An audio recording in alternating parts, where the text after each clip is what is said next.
Hey everyone, it's Matt here. Welcome back to another episode of Savant's Tech Talk. The metaverse isn't a novel concept. For years you could slip on a virtual reality headset or sit in front of a computer and enter virtual worlds. There's renewed interest in this industry as the metaverse becomes a tool for interaction, a tool for the job force, and a tool for entertainment.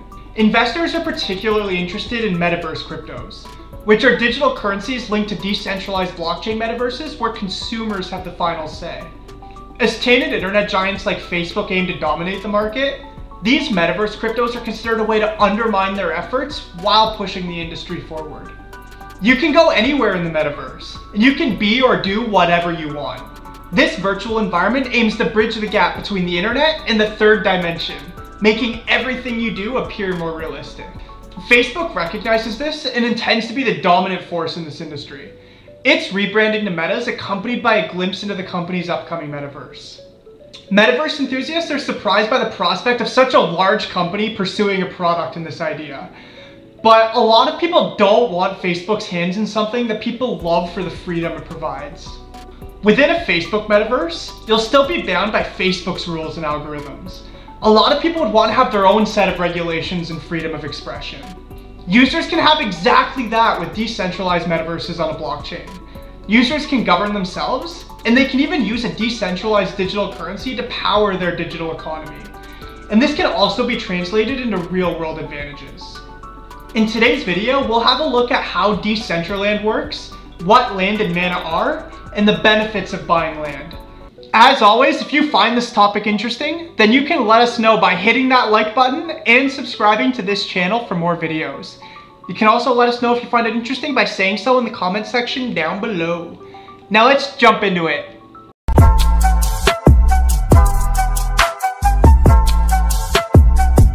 So how does Decentraland work? Decentraland is an online virtual reality and blockchain ecosystem. Unlike other online games, individuals have complete control over the laws of the online world. Token holders can vote on in-game and organizational choices directly through the DAO. This strategy impacts everything, from the kind of commodities that can be traded to the DAO's treasury investments. Non-fungible tokens symbolize in-game valuables like clothing, products, and the game's virtual real estate, land. Users save these tokens in their crypto wallets and sell them to other users on the Decentraland marketplace. For example, you'll need Decentraland's native cryptocurrency to get your hands on some mana and purchase a new face mask. So what is land? The spaces you interact within Decentraland are land, non-fungible digital assets that you purchase in the game. Once you possess a plot of land, you can do whatever you want with it. You can develop games, applications, gambling services, and even dynamic 3D scenes. But why stop there? Even though it's not the primary aim, you can build land-based services in areas of education, professional development, tourism, and so on.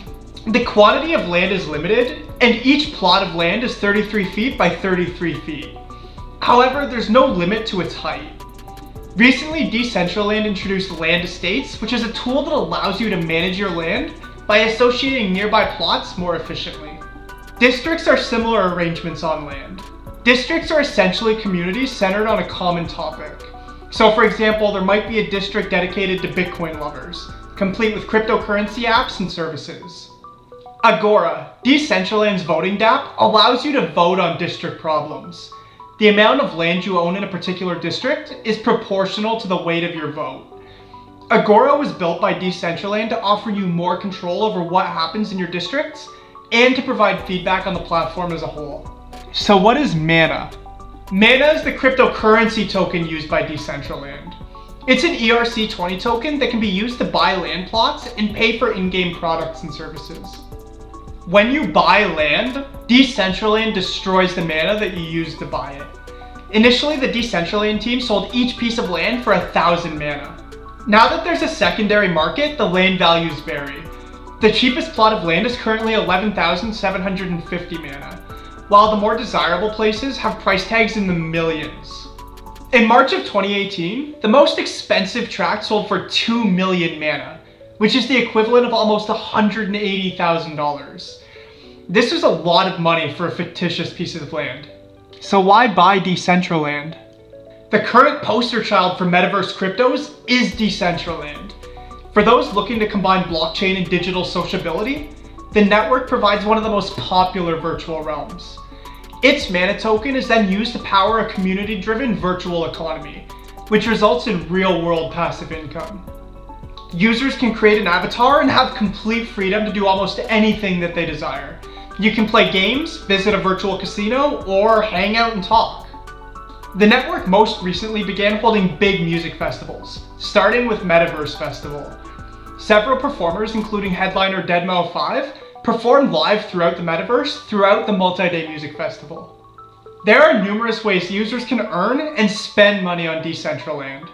The network operates inland parcels similar to real estate. Users can lay claim to specific plots of mapped land in the metaverse and develop them as they see fit. If wanted, they can also sell these plots. Aside from land arbitrage, developers can earn a lot of money by selling non-fungible cosmetic goods on the Decentraland marketplace in return for mana. Decentraland has an advantage over Facebook, as well as other internet giants that are attempting to capitalize on the metaverse, because Decentraland already has an established virtual community. It first debuted in 2015 before transitioning to 3D in 2017, and gradually expanded outward from there. Decentraland is certainly an exception amongst the blockchain virtual reality platforms. It's free to explore, so you can make a decision immediately by checking in. Its development team has taken it from a small project to where it is now 5 years later. So it's relatively mature compared to other crypto projects. Facebook's announcement has definitely given hype to a metaverse, and Decentraland is right there at the top. So there we have it, a look at the metaverse project Decentraland. Once again, if you found this topic interesting, don't forget to let us know by hitting that like button and subscribing to this channel for more videos. Thank you for watching.